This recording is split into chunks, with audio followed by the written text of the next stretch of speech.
Buenas tardes, hermano Alex. Aquí va una respuesta a sus preguntas. Y pues comenzamos así.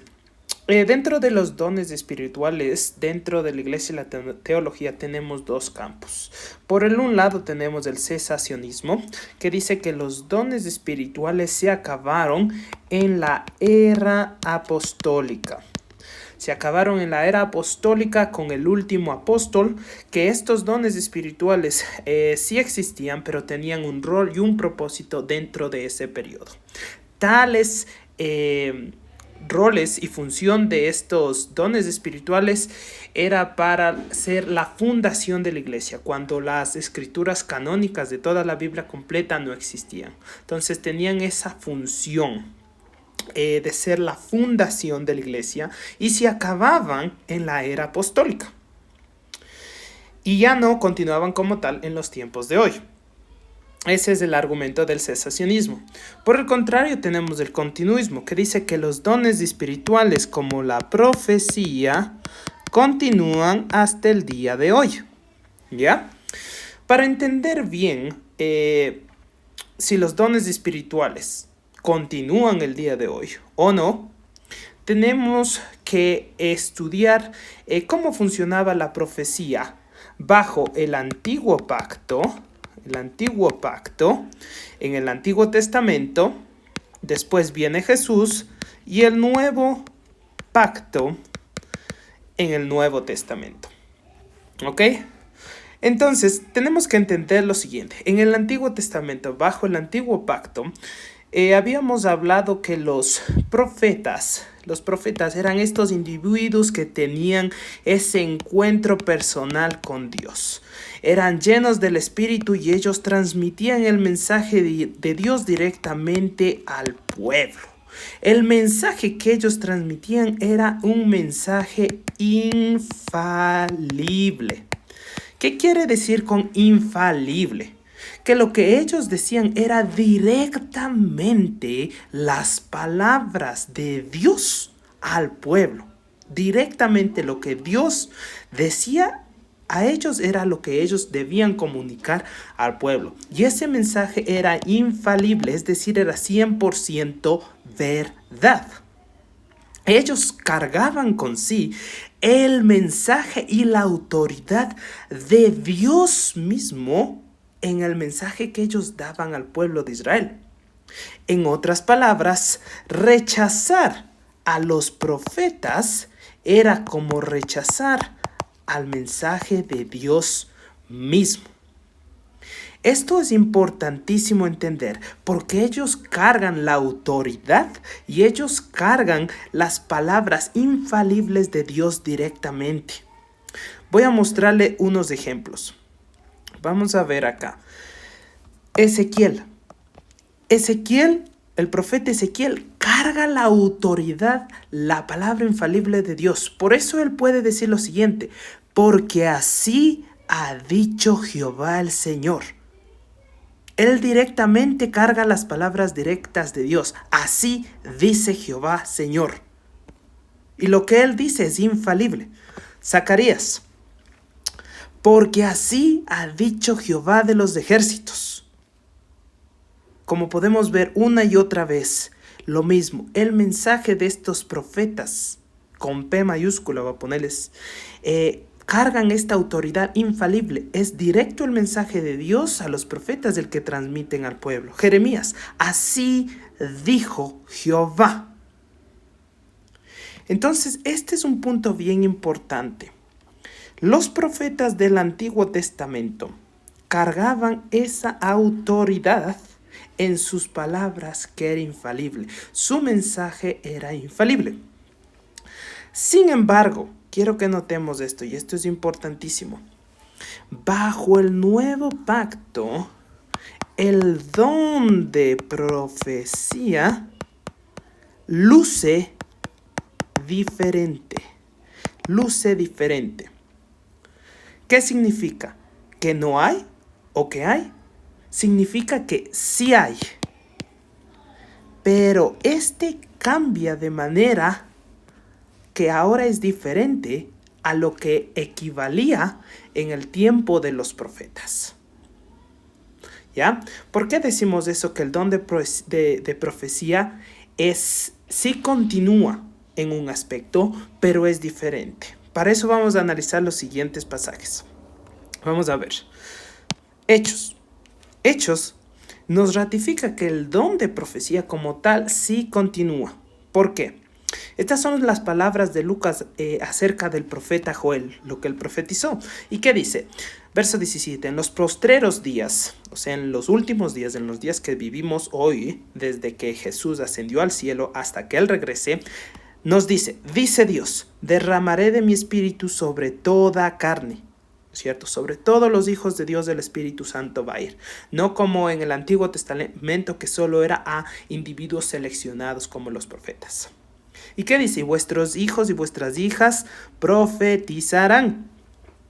Entonces, eso hace referencia a que con la venida del Espíritu Santo, el don de profetizar va a ser distribuido a los hijos e hijas de Dios.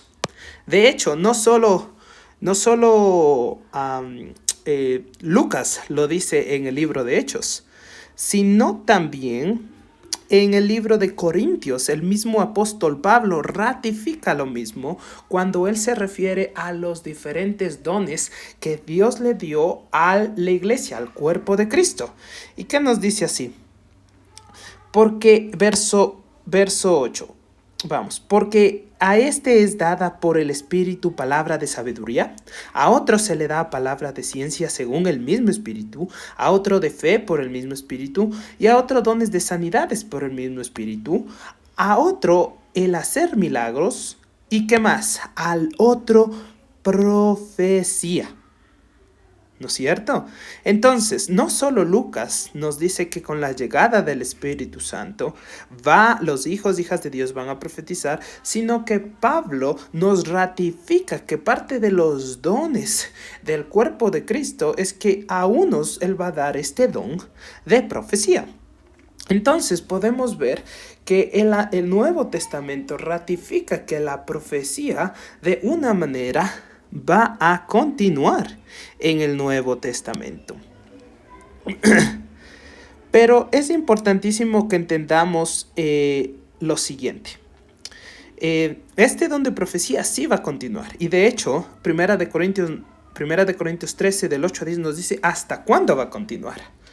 Y ratifica que este don de profecía va a ser presente desde que el Espíritu Santo descendió hasta que Jesús regrese. Miremos, el amor nunca deja de ser, dice, pero las profecías se acabarán. Hay un fin, y cesarán las lenguas, y la ciencia se acabará. Porque en parte conocemos, en estos días en parte conocemos, y en parte profetizamos. Y verso 10, mas cuando venga el perfecto. ¿Quién es este perfecto? Este perfecto es Jesús. Cuando regrese, entonces, lo que es en parte se acabará. ¿Y qué es en parte? Nos dice el verso 8, es la profecía. La profecía es en parte. El verso 9 nos dice, y en parte profetizamos, pero cuando Jesús regrese, ya es lo que es en parte se va a acabar, porque vamos a estar con él cara a cara, frente a frente. Mientras tanto, desde que descendió el Espíritu Santo hasta que él regrese, hasta que el perfecto regrese, el don de profecía va a estar aquí. Lo que sí es importante entender es para qué sirve, ¿no es cierto? ¿Cuál es el propósito de este rol de profecía? Y nos dice, en Corintios 14:3 dice, pero el que profetiza habla a los hombres para edificación, exhortación y consolación. El don de profecía dado a ciertos individuos dentro de la iglesia es para la edificación de la iglesia, para que la exhorte y para que la console. ¿Ok? Ese es el rol. Pero este rol, al contrario que la profecía, el mensaje profético del Antiguo Testamento es diferente. ¿Ya? ¿Por qué es diferente? el mensaje profético de Ezequiel, Daniel, Jeremías, de los profetas del Antiguo Testamento era autoritario, cargaba el peso de las palabras directas de Dios y era infalible. Era 100% verdad. Nadie cuestionaba si es verdad o no. Era 100% verdad. Por eso ellos podían decir con autoridad: así dice Jehová, así ha dicho el Señor. Porque ellos directamente cargaban esa autoridad infalible de la palabra de Dios en su mensaje profético a Israel. Sin embargo, ahora, bajo el nuevo pacto, en el Nuevo Testamento, este mensaje profético, este don de profecía, no es infalible. ¿Por qué? Miremos lo que dice Primera de Tesalonicenses 5, 19 al 22. Dice, 19. No apaguen al Espíritu Santo, no se burlen de las profecías, es decir, tómenles en serio. ¿Pero qué nos dice? Si no pongan a prueba todo lo que dice, todo lo que se dice, y retengan lo que es bueno. Aléjense de toda clase de mal. Pablo aquí nos está diciendo que no se burlen de las profecías, que las tomemos en serio, que hay el don de profecía, pero dice que pongamos todo a prueba. ¿Por qué diría que pongamos todo a prueba? Porque va a haber mensaje profético de gente que no va a ser cierto. Y va a haber mensaje profético de gente que sí va a ser cierto. Entonces, por eso Pablo dice, no se burlen de los, sino pongan todo a prueba. Pongan la profecía que una persona le va y le da a otra persona, o dentro de la iglesia mismo, pongan todo a prueba. Esto es importante, porque al contrario del mensaje profético del Antiguo Testamento, que era infalible, el mensaje del Nuevo Testamento profético, el mensaje profético es falible, puede cometer error. Por eso es lo que nos dice, pongan todo lo que se dice a prueba. ¿Ya? El mensaje profético del Nuevo Testamento no lleva consigo mismo la autoridad y la infalibilidad que tenía el mensaje profético que dijo Ezequiel, Jeremías, así dice el Señor. Por el contrario, el mensaje profético del Nuevo Testamento, este don, es falible, puede cometer error. Por eso es que el apóstol nos dice, pongan todo a prueba, ¿ya? En discernimiento, ¿ok? Entonces, eso es importante. Claro que continúa este don profético, que es dado a ciertas personas dentro del cuerpo de Dios, pero tal don debe ser puesto a prueba, ¿ya? Porque van a venir personas, falsos profetas, que no traigan el mensaje de acuerdo de Dios. Ahora, este mensaje, este don profético es más que como los profetas del Antiguo Testamento experimentaban este encuentro con Dios, donde Dios les daba las palabras que decir directamente al pueblo. Este don profético dentro del Nuevo Testamento más bien luce como su experiencia que Dios puso en su mente y en su corazón. El deseo de decir o hacer algo, ¿no es cierto? Y este deseo de exhortar, de consolar, de construir al cuerpo de Dios. Entonces, ese es el origen y la forma que se da el don profético en el Nuevo Testamento. Es algo que Dios pone en la mente o en el corazón de las personas cristianas, quienes Dios ha dado este don para que hagan o digan algo. ¿Estamos claros con eso? Pero esto no es 100% sin error como en el Antiguo Testamento, sino puede ser falible, puede tener error. Por eso es lo que Pablo nos dice, pongan todo a prueba. Ahora lo que quiero decir es que cuando una persona da un mensaje a otra persona, un mensaje profético, ¿no es cierto? Pablo nos dice, pongan todo a prueba. Porque este mensaje o puede ser de Dios O puede ser simplemente un mensaje que una persona confundió y viene de una fuente natural. O puede ser del diablo. ¿Ok? Si es de Dios, el mensaje profético se va a cumplir. Si es algo que no vino de Dios, sino simplemente es alguna mala interpretación natural, tampoco se va a cumplir, pero no significa que esta persona sea un falso profeta. Simplemente significa que cometió un error. Nada más. Así como un profesor o un pastor al explicar un texto bíblico puede cometer un error en explicar un texto bíblico, no porque sea un falso maestro, sino porque naturalmente cometió un error, pero ama al Señor. Asimismo, una persona que ama al Señor puede cometer un error. Por eso es lo que Pablo dice, pongamos todo a prueba. Y en el último de los casos puede ser que el diablo utilice un mensaje y utilice a personas para mandar un mensaje negativo o de destrucción. Pero este es el peor de los casos, ¿no es cierto? Entonces tenemos que tener en cuenta que este don profético que Dios dio bajo el Nuevo Testamento era para exhortar, para edificar el cuerpo de Dios. ¿Ok?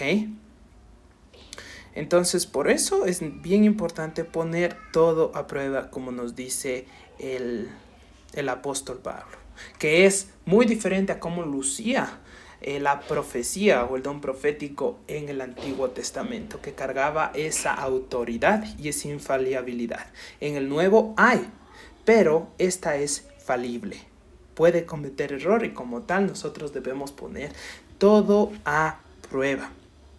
Ahora, el problema que pasa en nuestro tiempo moderno es que muchas veces las personas abusan del don de profecía. Se declaran ellos mismos, soy un profeta, y comienzan a trabajar por su propio interés, en vez de trabajar por el interés de la iglesia como tal, de construir la iglesia. Entonces, en los tiempos modernos, usted mismo dio algunos ejemplos, que la gente abusa y dice cosas que ni siquiera son real, o que se va a volver rico, o que esto va a pasar. Entonces, eso es importante porque muchas veces este don de profecía se ha abusado, ¿ya? Pero Pablo mismo nos dice, no desprecien la profecía, sino pónganlo en todo a prueba. ¿Ok? Entonces eso es todo, espero que haya sido un poco más claro. En resumen, ¿el don de profecía continúa o no? Sí continúa, pero no es el mismo o no luce de la misma manera que en el Antiguo Testamento. En el Antiguo Testamento era un mensaje autoritario, infalible, directamente de Dios. En el Nuevo Testamento el don de profecía es las palabras, las acciones que Dios pone en la mente y en el corazón de sus hijos para decir o hacer algo, pero este es falible y debe ser puesto a prueba. Las personas que tengan el don de profecía en estos tiempos no pueden profetizar en el sentido de añadir algo a la Biblia. Todo lo que se necesitaba saber y se profetizó sobre Jesús, quien iba a ser, lo que su ministerio, su resurrección y su segunda venida, ya fue escrito por los profetas y apóstoles. Todo lo que se tenía que decir ya está escrito en las Escrituras. Entonces no hay un profeta que pueda decir moderno, voy a añadir algo más a las Escrituras. No puede hacer eso. Ese tipo de profecía ya no existe. Se limitó al Antiguo Testamento y a los últimos escritos de los apóstoles. Que Dios reveló directamente información a los apóstoles también, y ellos con autoridad, con esa autoridad como la de los profetas en el Antiguo Testamento, podían decir, esto es lo que dice el Señor. Pero eso ya se concluyó en el canon de las escrituras y ya no se puede añadir más. Si hay una persona que dice yo soy un profeta y voy a añadir más o algo que se desconoce, que no se haya revelado en las escrituras, eso significa que esa persona o el mensaje que está diciendo no es verdadero. Todo mensaje que una persona profética quiera decir debe ser puesto a prueba. Y si no tiene concordancia con lo que ya dice la Biblia, es mejor descartarlo. Porque alguien, por ejemplo, un ejemplo simple, puede decir, yo sé cuándo va a venir el Señor Jesucristo. Dios me ha revelado y sé que va a venir el miércoles 17 de junio del 2025. Pero la verdad, eso no tiene correlación con lo que dice la Biblia. Si alguien le dice, yo sé cuándo va a venir Jesús, nos da una señal, esto no dice la Biblia, porque Jesús mismo dice que ni Él sabe el día ni la hora. Entonces, todo mensaje profético debe ser puesto a prueba a través de los lentes de la Escritura. Ok, eso es todo. Dios le bendiga y le voy a mandar un libro, un artículo, páginas de un libro que lea sobre este tema de un autor muy conocido que se llama Wayne Grudem, y él habla sobre este tema que yo le recomiendo mucho leer. Si esta explicación no fue suficiente, por favor recurra a las páginas de ese libro que le voy a enviar, que le sirva de mucha ayuda. Nos vemos, hermano. Cuídese. Bendiciones.